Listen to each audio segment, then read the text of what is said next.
오늘 우리에게 주신 하나님 말씀을 같이 보겠습니다. 신명기 6장 4절과 5절 말씀입니다.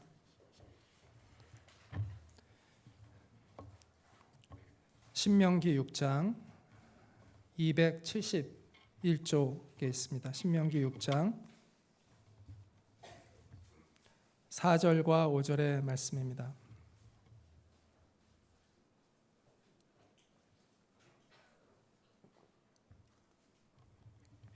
신명기 6장 4절과 5절의 말씀을 제가 읽겠습니다.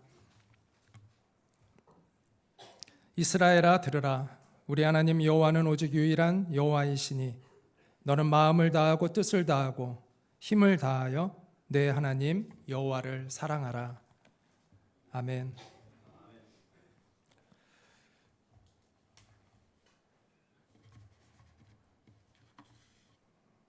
예배의 감격에 빠져라라는 책에 보면 김남준 목사님이 쓴 책을 보다가 재미있는 이야기가 있더라고요. 그분이 예배를 견디는 교인들이 많다 오늘날 이제 그런 얘기를 하면서 예배를 견디는 견디기의 극치가 설교를 견디는 건데 다양한 모습들이 있다라고 해요. 딴 생각파가 있습니다. 그들은 이제 멀거니 강단을 응시하는데 머릿속은 계속 다른 생각을 하는 그런 사람들이죠. 그다음에 읽기파, 그 사람들은 이제 주보를 꼼꼼히 살펴보고 주보에 틀린 글씨 교정하고 이런 사람들을 이제 읽기파.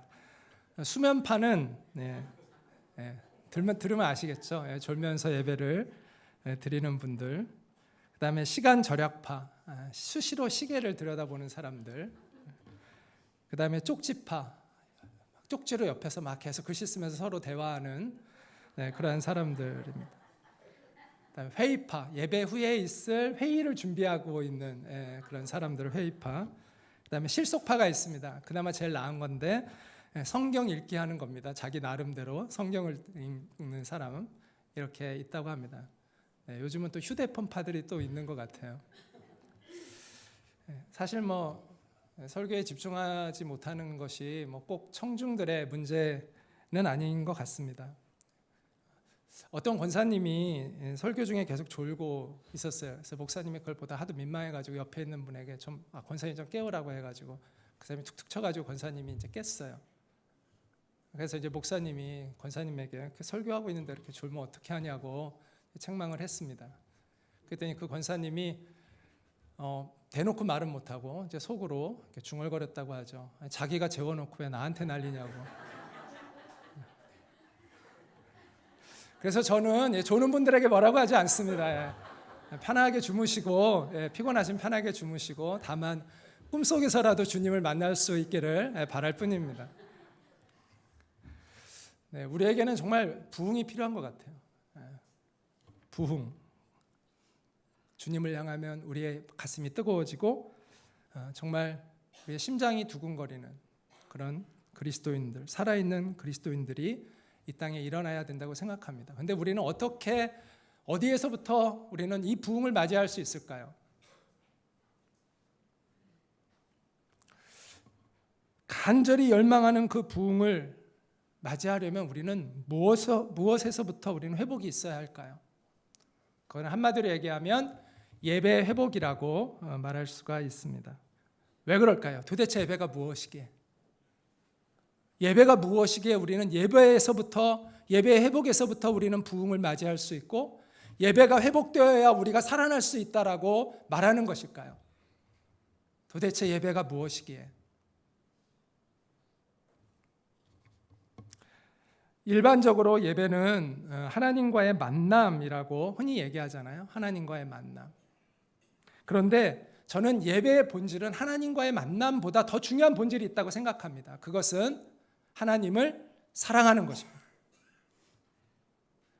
하나님을 사랑하지 않는데 그 하나님과 만나는 게 무슨 의미가 있습니까? 내가 사랑하지 않는 이를 만나는 것이 무슨 의미가 있습니까? 우리가 드리는 이 예배에 사랑하지 않는 하나님이 임재한다는 것이 무슨 의미가 있겠습니까?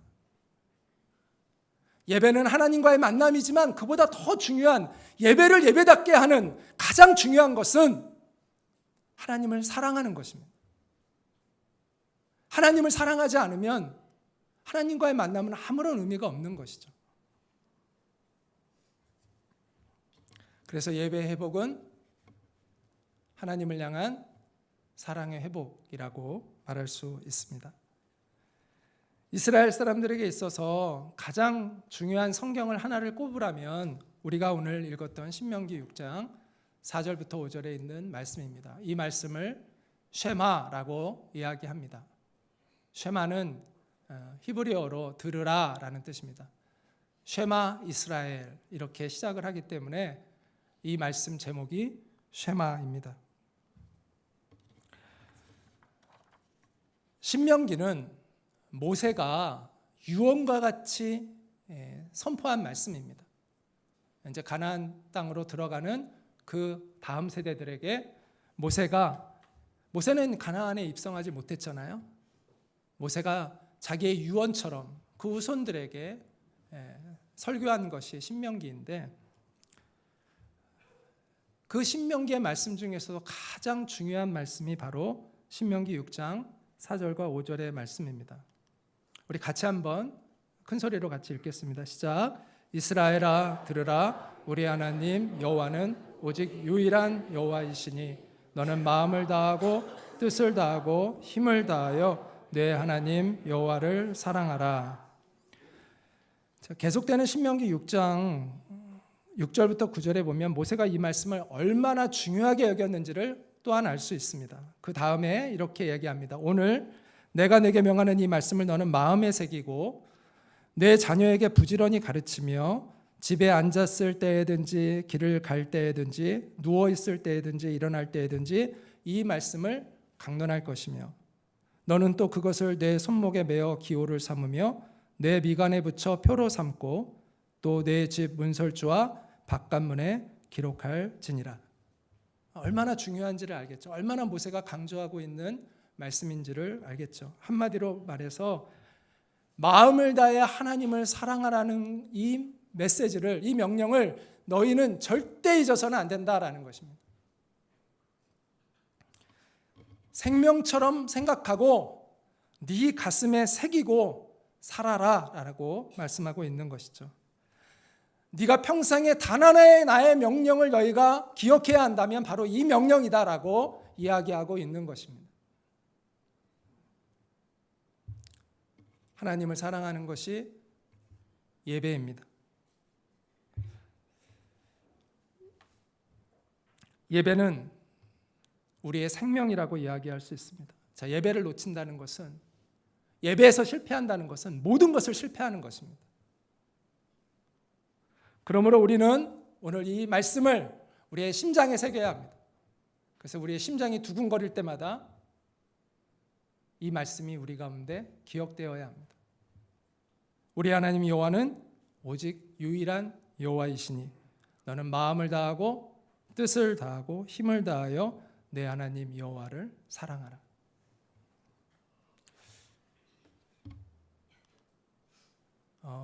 먼저 본문 속에서 우리는 우리 하나님 여호와는 오직 유일한 여호와이시니 라는 이 말씀을 묵상할 필요가 있습니다.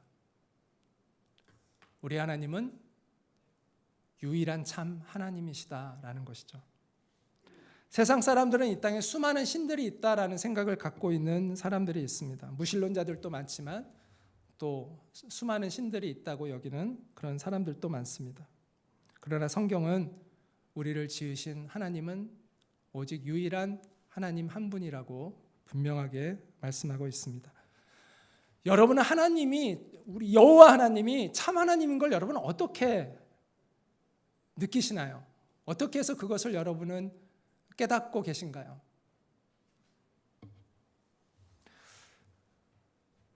저는 개인적으로 하나님이 정말 유일하신 참 하나님이신 것은 우리의 존재를, 우리의 영혼을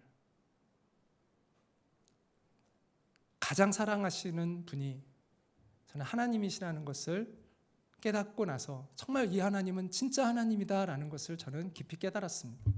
어느 날 정말 하나님이 내 존재를 정말 소중히 여기신다는 것을 깨달으면서 우리 하나님은 정말 하나님이시군요 라고 제가 고백하게 되었습니다.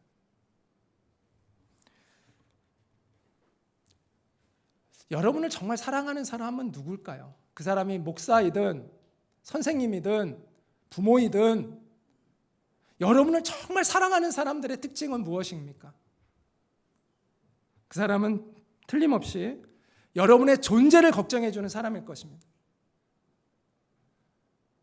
여러분이 싸구려 인생을 살 때 가슴 아파하고 여러분이 아름답고 존귀하고 보람 있는 인생을 살기를 원하는 사람들이, 그리고 그렇게 여러분을 위해서 아껴주고 돌봐주고자 하는 사람들이 정말 여러분을 사랑하는 사람일 것입니다. 어머니라도 그렇지 않은 어머니라면 그는 정말 나를 사랑한다고 말할 수 없을 거예요. 내가 싸구려 인생을 사는데 그것을 동조하고 방관한다면 그 부모가 정말 나를 사랑한다고 말할 수 없을 것입니다. 우리의 미래를 정말 걱정해주고 어려움을 당한 우리를 격려해주고 우리가 보람된 인생을 살도록 우리를 이끌어주고 그런 사람이 정말 우리를 사랑하는 사람인 것이죠. 한마디로 내 존재, 내 삶, 내 영혼을 소중히 여기는 사람이 정말 진정으로 나를 사랑해주는 사람입니다. 그런데 안타깝게도 수많은 사람들이 문제가 생기면 가짜 신들을 찾아갑니다. 참 하나님께 오지 않고 무당들을 찾아갑니다. 쪽집게라는 무당들을 찾아가서 인생의 문제를 의논합니다. 그런 무당들은 돈을 받고 그들이 원하는 대답을 해줍니다.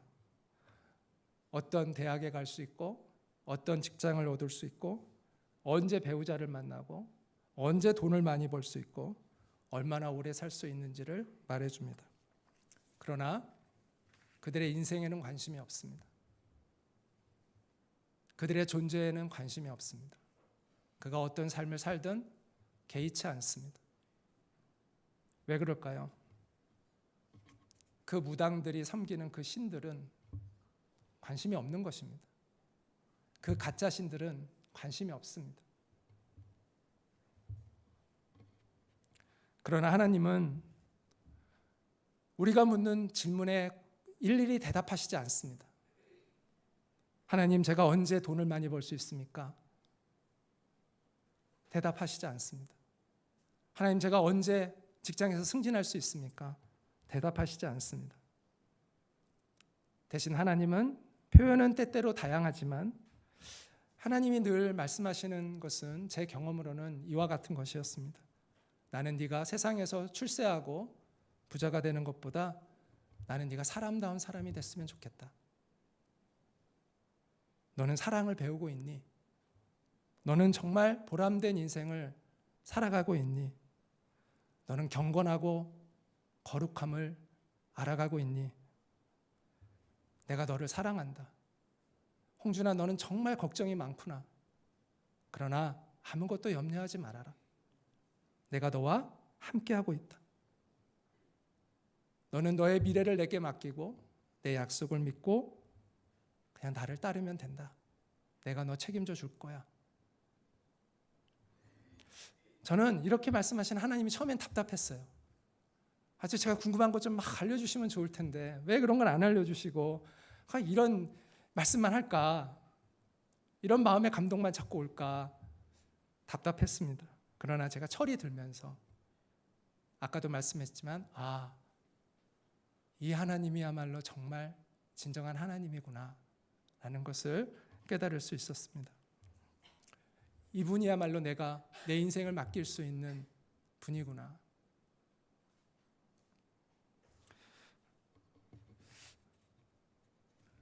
내가 너를 책임져 줄 테니까 너는 아무 걱정하지 마.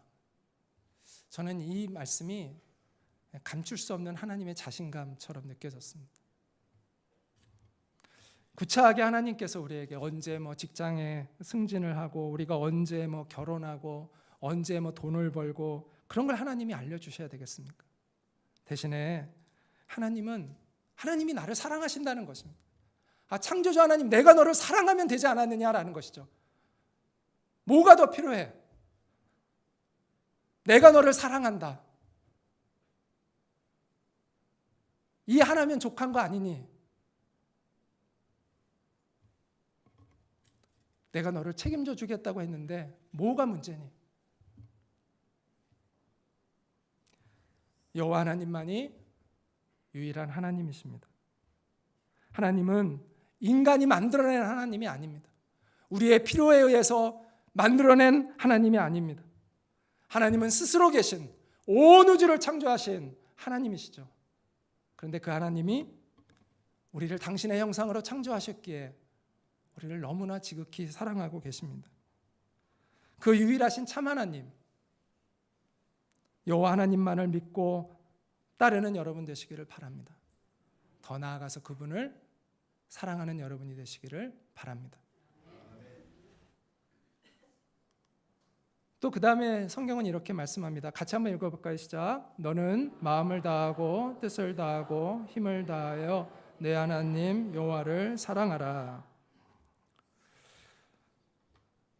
우리가 하나님을 사랑하되 어떻게 사랑해야 하는지에 대해서 또한 이 말씀해 주고 있는 것이죠. 어떻게 사랑해야 되는지. 자, 여기서 뜻으로 번역된 히브리어 단어는 네페시라는 단어입니다. 이것은 생명이라는 뜻을 가지고 있어요. 그래서 혼이라는 뜻도 있고 또 때로는 영혼이라고도 번역을 합니다. 그래서 이걸 여기에다가 이 뜻에다가 생명이라는 말을 전 넣었으면 더 좋을 것 같아요. 다시 한번 읽을까요? 시작. 너는 마음을 다하고 생명을 다하고 힘을 다하여 내 하나님 여호와를 사랑하라. 자, 마음을 다하고 생명을 다하고 힘을 다하여는 같은 말입니다. 다른 말이 아닙니다. 같은 말입니다. 자, 마음을 다한다는 건 생명을 다하는 것입니다.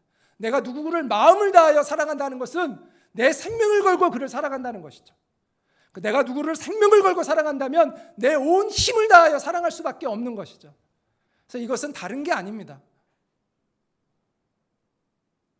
마음을 다하고 생명을 다하고 힘을 다한다는 것은 같은 것입니다.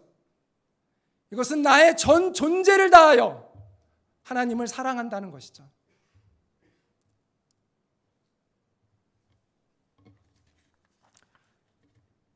우리 하나님은 그렇게 사랑할 만한 분이십니다. 우리의 전 존재를 다하여 사랑할 만한 분이십니다. 아무리 사랑해도 아깝지 않은 사랑이 있고 사랑하면 할수록 아까운 사랑이 있죠. 아무리 사랑해도 아깝지 않은 사랑은 저는 하나님을 향한 사랑이라고 생각합니다. 어떻게 보면 사랑한다는 게요, 모험을 하는 것과 같다고도 이야기할 수 있는 것 같아요. 근데 사람들이 의외로 모험을 잘해요. 다른 사랑의 모험들은. 믿음직스럽지 못한, 신뢰할 수 없는 그 늑대 같은 남자들을 막 마음을 다해 사랑하고, 변덕이 심한 그 여우 같은 여자들을 참 마음을 다해 사랑합니다. 그러다가 온갖 상처와 아픔을 겪고 인생의 회의를 느끼며 사는 사람들이 많습니다.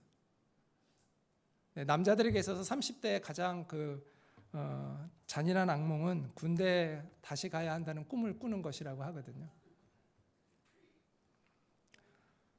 40대에 꾸는 가장 잔인한 악몽은 무인도에서 아내하고 단둘이 사는 것이라고 이야기를 합니다. 그런 믿을 수 없는 사람에 대해서는 우리가 막 마음을 다해 사랑하기도 하는데 왜 정말 믿을 수 있는 하나님은 왜 마음을 다해 사랑하지를 않을까요? 그토록 신실하신 하나님, 그토록 변함없으신 하나님은 왜 우리는 마음을 다하여 사랑하지 않을까요? 사랑의 모험을 감행하시는 여러분 되시기를 바랍니다. 주님을 향한 사랑의 모험은 후회함이 없습니다. 다른 사랑은 배신을 당하지만 하나님을 향한 사랑은 배신을 당하지 않습니다. 하나님은 우리보다 먼저 우리를 사랑하셨고 하나님의 그 사랑은 변하지 않습니다. 하나님께서 얼마나 여러분을 사랑하시는지를 아직도 깨닫지 못한 분이 계십니까? 하나님은 이미 하나님이 여러분을 얼마나 사랑하시는지를 이미 보여주셨다라고 말씀합니다. 우리 로마서 5장 6절부터 8절 하나님이 어떻게 우리에게 그 사랑을 보여주셨는지 같이 한번 읽어볼까요? 시작. 우리가 아직 연약할 때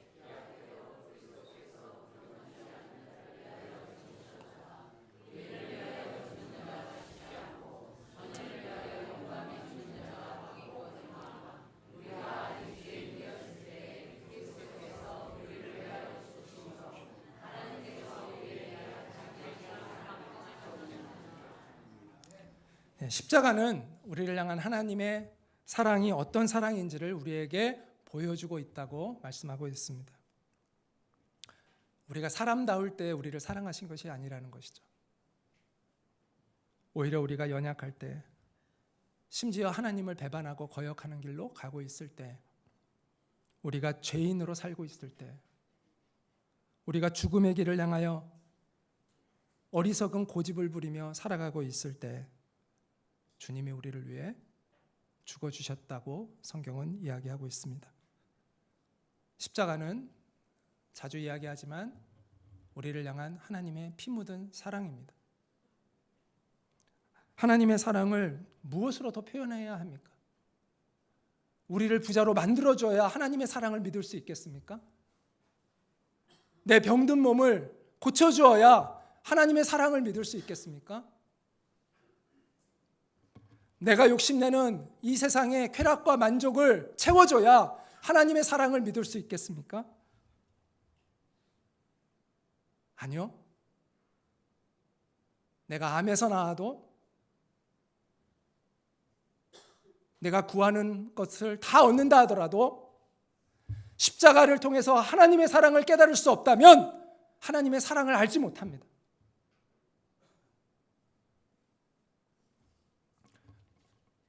십자가에서 하나님의 사랑을 느낄 수 없다면 그 무엇으로도 우리는 하나님의 사랑을 느낄 수 없습니다.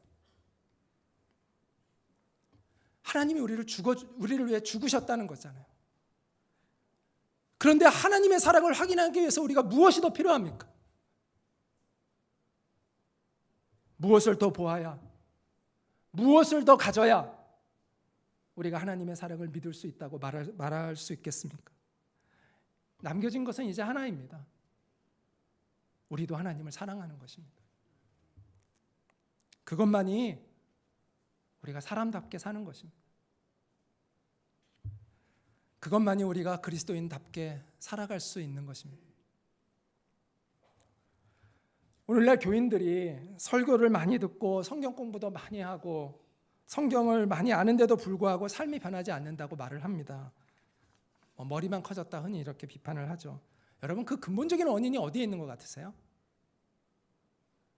왜 우리는 설교를 들어도 성경을 그렇게 읽는데도, 왜 기도를 그렇게 열심히 하는데도, 새벽 기도를 그렇게 열심히 드리는데도 왜 우리의 삶은 변하지 않을까요?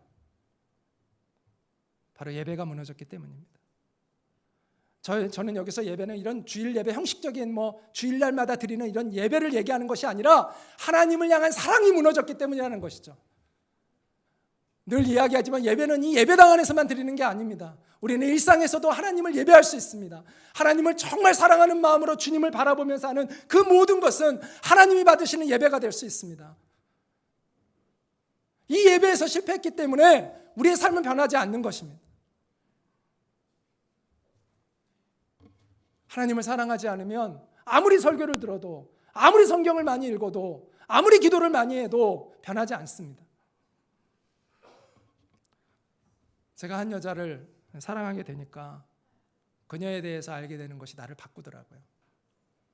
그녀가 좋아하는 음식을 먹게 되고, 그녀가 좋아하는 옷을 입게 되고, 그녀가 좋아하는 안경을 쓰고, 그녀가 좋아하는 헤어스타일을 하고, 그러다가 이 모양 이 꼴이 되었습니다.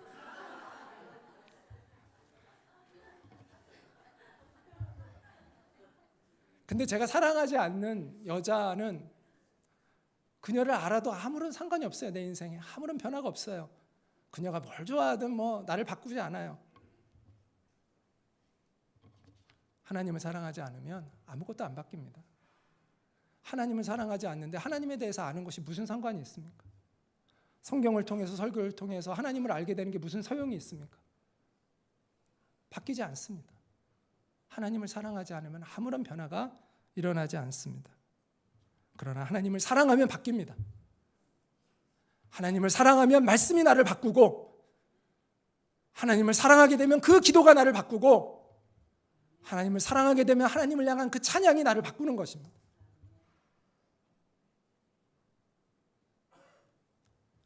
예배보다 우리의 인생에 더 중요한 것이 무엇입니까? 하나님을 사랑하는 것보다, 그 하나님을 만나는 것보다 우리의 인생에 더 중요한 것이 무엇입니까? 하나님을 만나서 포옹하고 그 하나님 앞에 내 인생의 험난한 모든 것들을 토로해내고 하나님의 따뜻한 격려를 받고 하나님 앞에 가는 그 바른 길을 배우는 것보다 우리의 인생에 더 중요한 것이 무엇입니까? 그런데 어떤 이들은 이 세상의 즐거움에 빠져서 하나님과의 만남을 소홀히 합니다.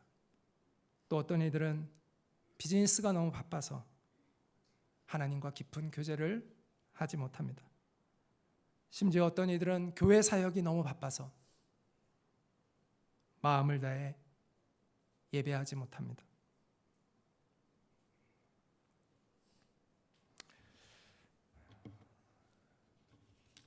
사역이 너무 바빠서 하나님을 마음을 다해 예배하지 못한다면 그 사역은 내려놓는 것이 옳습니다.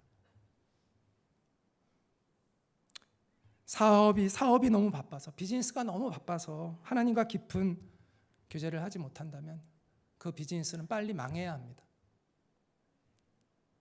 세상 즐거움에 너무 빠져서 하나님과의 만남을 소홀히 여긴다면 그 즐거움을 사라지게 할 큰 고난이 그에게 닥쳐야 합니다. 그래야 사는 것입니다. 그게 복인 것이죠. 스바냐 3장 17절은 이렇게 말씀합니다. 너의 하나님 여호와가 너의 가운데 계시니 그는 구원을 베푸실 전능자시라. 그가 너로 인하여 기쁨을 이기지 못하여 하시며 너를 잠잠히 사랑하시며 너로 인하여 즐거이 부르며 기뻐하시리라. 여러분은 이렇게 사랑하시는 분이 어디 있습니까?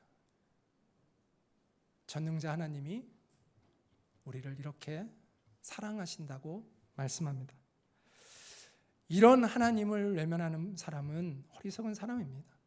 이런 하나님의 사랑을 모르고 살아가는 사람은 가장 불행한 인생을 살고 있는 사람입니다.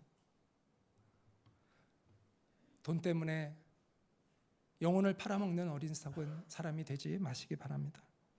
잠시 살 이 세상을 즐겨하다가 영원하신 하나님을 잃어버리는 어리석은 자가 되지 마시기 바랍니다. 지식을 배우느라고 바빠서 사랑을 배우지 못하는 어리석은 자가 되지 마십시오. 사역에 힘쓰느라고 충성을 배우지 못하는 그런 어리석은 자가 되지 마십시오. 여러분을 정말 가슴 저미게 사랑하시는 주님을 여러분도 전 존재를 다해 사랑하시기 바랍니다. 그 사랑하는 하나님을 깊이 만나십시오. 진정한 예배를 주님 앞에 드리십시오. 그 예배는 우리의 영혼을 치유합니다. 그 예배는 우리의 삶을 힘있고 아름답게 만들 것입니다. 그 예배는 우리를 영광스러운 하나님의 백성답게 빚어갈 것입니다. 우리 안에 이 예배의 회복이 있기를 정말 간절히 사모합니다. 기도하겠습니다.